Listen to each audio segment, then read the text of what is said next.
He said it to me. I don't know why he didn't tell the Prime Minister. Who? About me? All right. All right.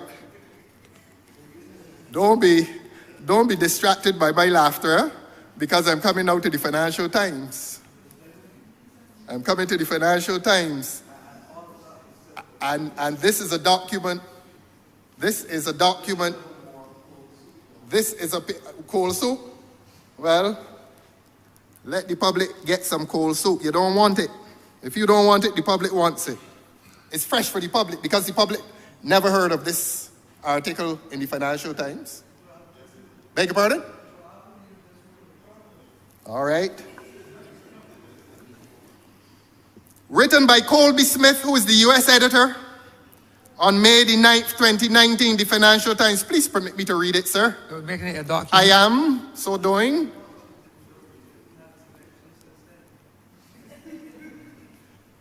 It reads as follows. Please sit comfortably. The people at home are sitting comfortably. And they want to hear about White Oak. They want to hear, and they deserve to hear, that their taxpayers' money in the sum of $27 million US paid White Oak to do something that the Right Honorable Owen Seymour Arthur said that he could have done for free.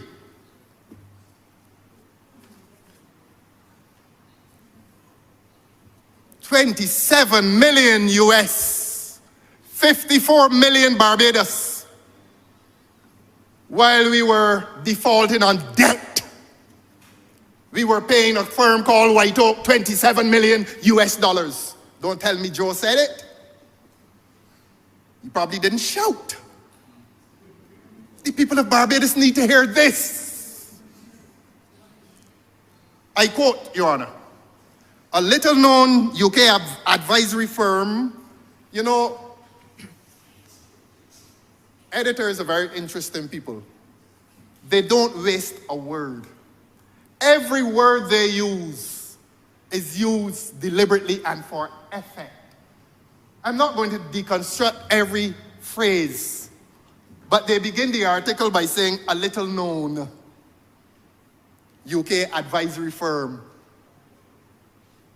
In Barbados, you was a man them in the body. Them in the body. Who them? Who them? Nobody you know them. That's what the American was saying. She can't say it like us. Who them? Who they is? Who they are? They nobody. A little-known UK advisory firm stands to make about $27 million from the restructuring of Barbados' $7 billion of debts, close to what Lazard earned 7 years ago when it advised Greece on defaulted debt, nearly 40 times bigger. That's how the article begins. Miss Colby Smith, an esteemed U.S. economics editor for the Financial Times, and the economist in here, I believe the honorable member for Christchurch, is central as an economist. I believe so. He never met me late one night and told me that. But he appears that way, based on his speeches in here. And he will want to say to this house, when his time comes, what that first paragraph meant. That a little-known advisory firm was paid $27 million,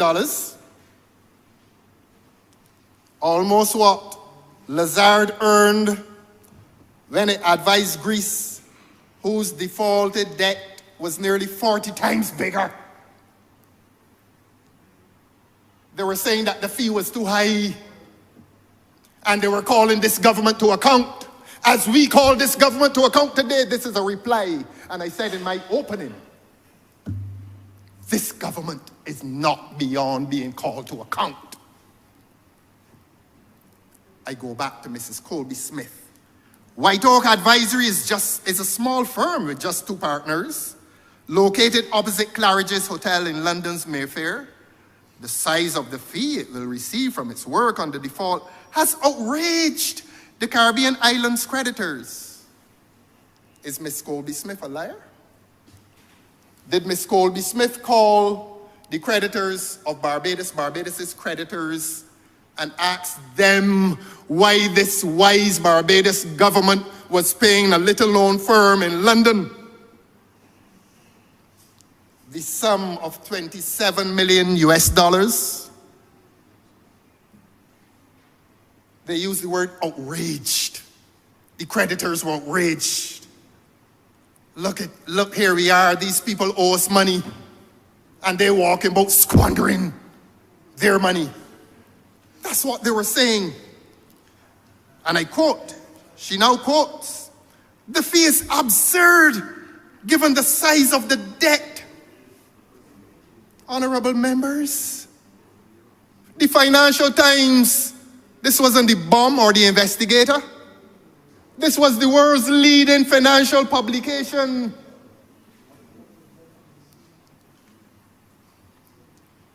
The fee is absurd given the size of the debt, unquote, said Sean Newman, an Atlanta-based portfolio manager at Invesco and a member of the External Committee of Creditors. And he is quoted again, "I've never seen anything like this in my 20 years in the business." Honorable member for St. Joseph is staring at me. He can't believe it. Yes, please do. Were you there? But I heard this tale that I voted for it. I heard that tale. Bring the records. I heard that tale. All those in favor say yeah, and the ritual. Never said you ain't here yet. White Oak was founded a decade ago by Sebastian Espin. I don't like calling names. Please, I will leave the gentleman's name. But it was founded by S.E., a farmer who he is though. Some might call a former banker, and another person, a former U.S. Treasury Department official. It will earn about $27 million from the bankrupt country. I felt so ashamed, Mr. Speaker. They're calling us a bankrupt country. And they're telling the world that this little foolish bankrupt country spending. But let me talk. No, you can get a turn. Let me tell my truth so you can tell your lies when your time comes. Financial Times. I brought 3 copies. Who wants one to see it close up? The Bajan government, no, it didn't get there. It will earn about $27 million from the bankrupt country according to Financial Times calculations. That is almost double what Ukraine paid for advice on its $18 billion restructuring in 2015, according to people familiar with the deals. Mr. Speaker, what is your mood? The Prime Minister talked about a mood yesterday. What now must be the mood of this country? When the Financial Times is characterizing Barbados so disparagingly for squandering money. This is almost double what Ukraine paid for advice on its $18 billion restructuring in 2015, according to people familiar with the deals. I go on. The Bajan government hit back at the creditor criticism. So obviously, Mrs. Smith, good journalism. She goes to one, gets his view, and goes to the other. So she came to the Barbados government and asked, what is your opinion? These people are saying that you're squandering the taxpayers' money. And that Bajan government hit back at the creditor criticism. And I quote, "We believe it is excellent value for money given that through their efforts, we have saved $1 billion of interest and principal. We would hire White Oak again." You mean you can spend another $27 million? Have a heart. You can do it again, Mr. AG. Because it appears as if the Prime Minister now putting it on you. You would do it again? Now, that rhetoric I heard in here during the estimates. When I criticized the White Oak fee, one man said, but they saved this country $1 billion of interest and principal, and we would hire them again.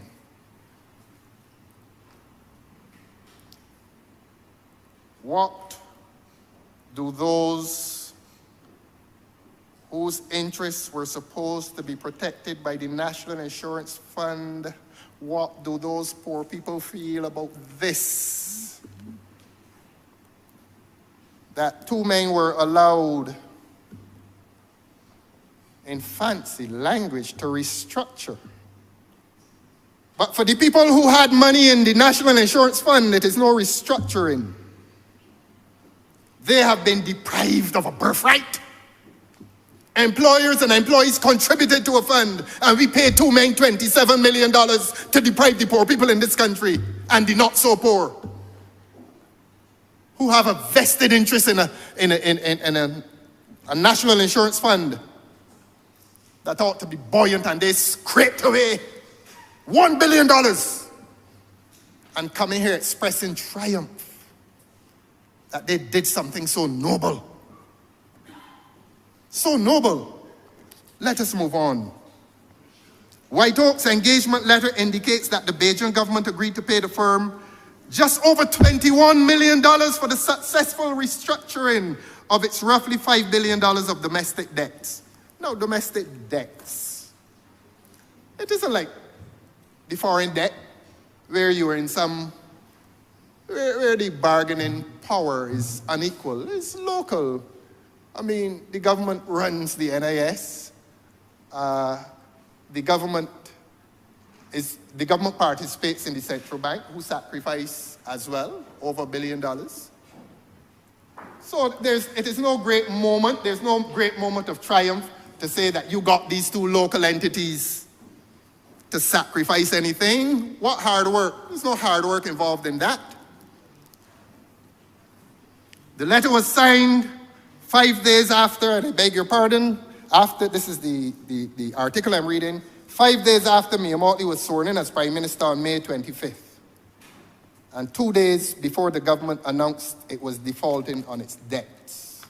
Presumably that was the advice given by these two gentlemen. I will read on. Negotiations with external creditors are ongoing. Once complete, the government is set to pay White Oak about $4 million for restructuring approximately $910 million of debt owed to foreign investors. The firm is also receiving an $85,000 monthly retainer, US dollars 85,000. Which of you in here makes $85,000 a month? Not a man, nor a woman. Oinatha said he wanted to do it for free. We paid two men $85,000 per month to do this easy work. Let us move on. It is likely to take at least another 12 months to finalize the deal, according to another person involved in the negotiations. The additional $2 million in monthly fees brings the total payout from Barbados to roughly $27 million. And I quote, "It is a disproportionate fee for a small country," said one financial advisor. I'm going to repeat it because the Honorable Attorney General was speaking while I was reading that, and I want him to hear it. And I quote, "It is a disproportionate fee for a small country," said one financial advisor. He went on, "Barbados is not Greece, which had a massive debt stock, multiple debt instruments, and huge political tensions." That was difficult. That was hard work. That was indelicate. That was fraught with danger. Not this transaction that we had here. Not a 2-hour meeting in an air-conditioned office with plush sofas. He went on, the financial advisor, double-digit fees are for very large transactions that are super complicated with a large number of instruments and a large number of different creditors. So here's White Oak now, feebly, at the request of Mrs. Smith, finding something to say in their defense. No doubt they whispered. White Oak's partners said the fee was justified because, and I quote, placing this debt on a sustainable footing has required an unusually complex operation. How impressive. Its rates are, and we quote again, among the lowest charged in any Caribbean restructuring, again in relative terms.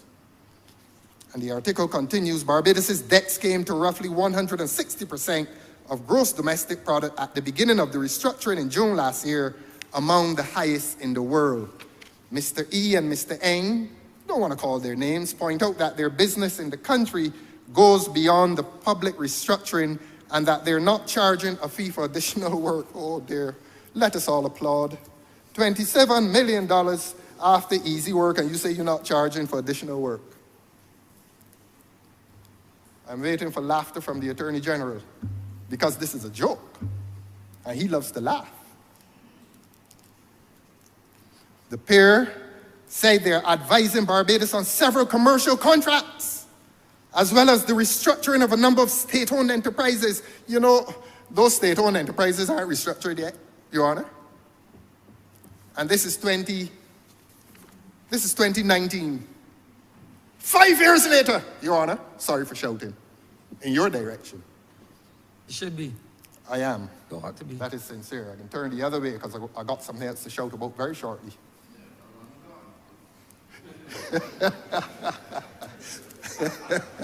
You're obsessed, you know. You are obsessed, my friend.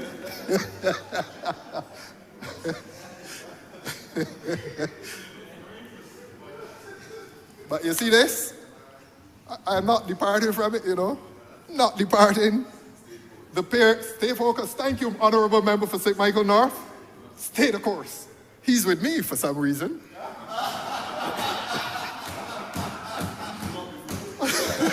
A good fella, you know. Good fella. The pair say they are advising Barbados on several commercial contracts as well as the restructuring of a number of state-owned enterprises and the country's regional airline, of which the government is the largest shareholder. We're going to come to Liat soon. Liat has not only been a tragedy, Liat has been a catastrophe. Liat should still be flying across this region. The Caribbean man's bus was halted in flight. Is there uniformity in the skies, or is there chaos in the skies? But that is another discussion for another time. But we lament the loss of Liat, and I know that Owen Simuratha went to his grave lamenting the loss of Liat as the former and last chairman of the Barbados operation of Liat. Let us go back to Ms. Smith. However, few Caribbean debt restructurings have paid out fees in the tens of millions to financial advisors in recent years. These fellas were lucky. Citigroup earned roughly $3 million restructuring Jamaica's $9 billion of defaulted debts in 2013. Those who have ears to hear, let them hear. Citigroup earned roughly $3 million restructuring Jamaica's $9 billion of defaulted debts in 2013. And here was this rich little city on the hill paying $27 million US. There's an African poet who wrote a poem, "Where are the men seized in this wind of madness? Where are the men seized in this wind of madness?" And in Belize, advisors were paid single-digit millions for the restructuring of more than $525 million of debt in 2017. Paid single-digit. According to people familiar with both deals, You know, as I've said, an editor writes deliberately, and this editor keeps referring to these things as deals. And when you say deal, in preference to saying transaction, you know what you're saying. You know what you wish to convey. The English language is beautiful, and it is subtle. And you can say things without saying them openly. But she calls them deals. And we will take her at her word that they were deals. Mr. E and Mr. Eng stressed that they have experience of complex work in Pakistan and Iceland and unequal credentials in the Caribbean, having advised on restructurings in Belize, Grenada, and St. Kitts and Nevis, among others. Who will argue with them? But they argue that the $1 billion in savings claimed by the Beijing government as a result of the firm's advice should rise to no more than $2 billion over the next 4 years. Let me not prolong the agony for the Barbadian public. You're out 27 million, it's gone. Where it is, we don't know. We don't know. We can't get it back. It's gone. Bills for interest and professional advice are piling up at a time when the Beijing government has had to call on the IMF for a 290 million bailout. The fees to White Oak represent nearly 1/10 of this lifeline. Do we understand, Mr. Speaker, what Ms. Colby-Smith was saying? That we paid 1/10 of a debt due in legal fees. It's not legal, they're not lawyers, in fees. I'm reading the article, Honorable Prime Minister. No, I'm reading the article. I can read. I may not be able to count, but I can read. You better at maths than I am, I better at English than you are. So let us compete. The fees to White Oak represent nearly 1/10 of this lifeline. Nearly 1/10, the article says. No, it was 290. Good lady. Yes.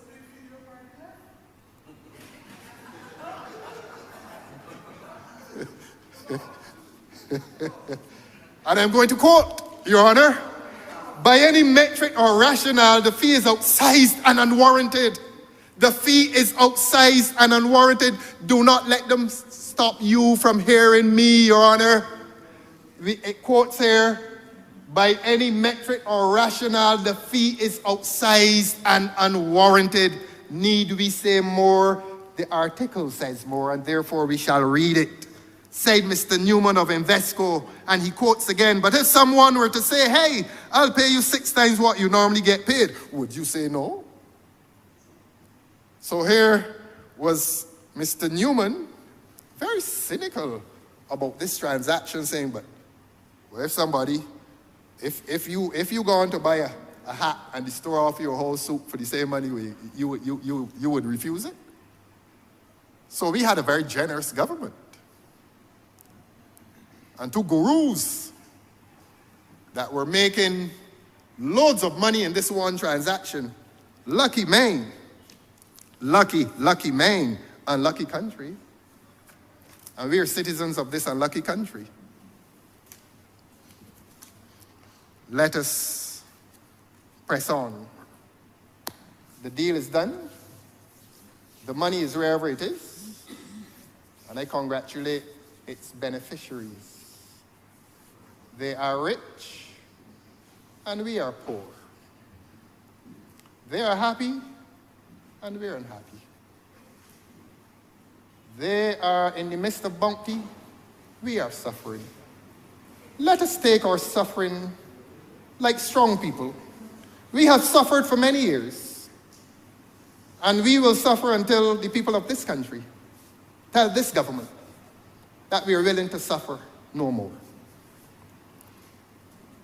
I ask the people of this country to come to their own judgment while reading the Financial Times as an authoritative document, as an authoritative article, that this government squandered $27 million needlessly.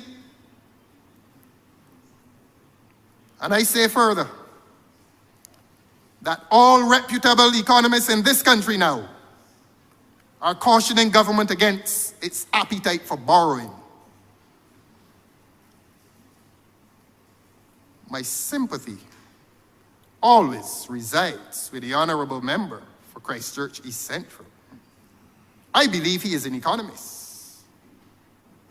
And I can be persuaded to believe that he's a good economist.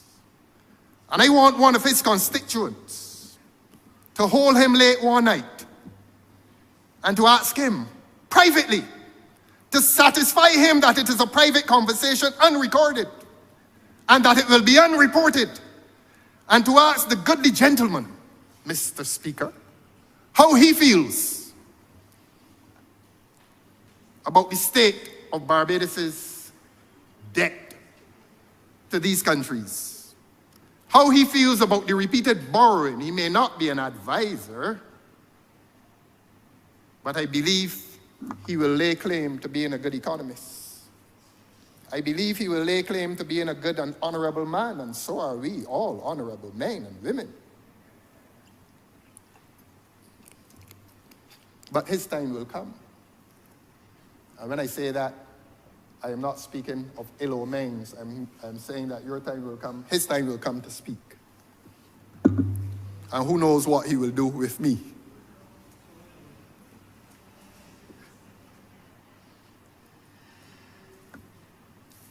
Your Honor, in this presentation, I want to turn to energy.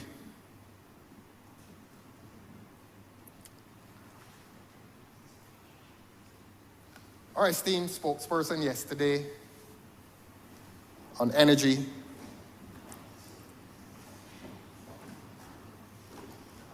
today, I think, spoke at a breakfast and was making the point that energy is central to this economy, or in this economy.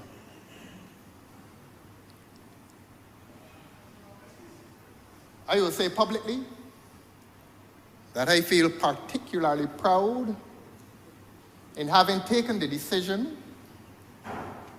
to ask Barbados' leading voice on utility regulation to sit in the Senate, even before she ascended to that place. She suffered in here what Marcia Week suffered last night. But there's a word called redemption. And your people in the other place are going to have to deal with her in the other place. Enough said. I am proud of the work that she has done. In 2018, this government announced a move to 100% renewable energy by 2030. I asked this government, where are we with that? We're 6 years away from 2030. This government needs to recognize that energy and energy costs are at the heart of high prices. So when we talk about inflation, the question of the cost of energy, electricity, cannot escape us. What is this government doing about it? I ask these questions of this government in this budget debate, which we all must take seriously. What is the level of cooperation between government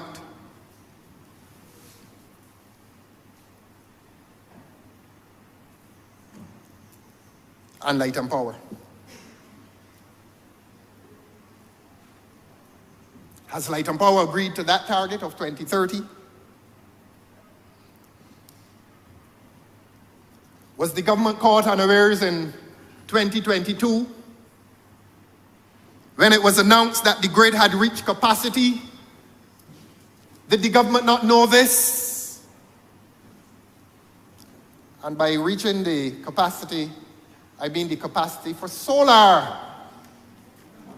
because presumably it took the government by surprise. There were several consumers in this country who were about to install photovoltaic systems.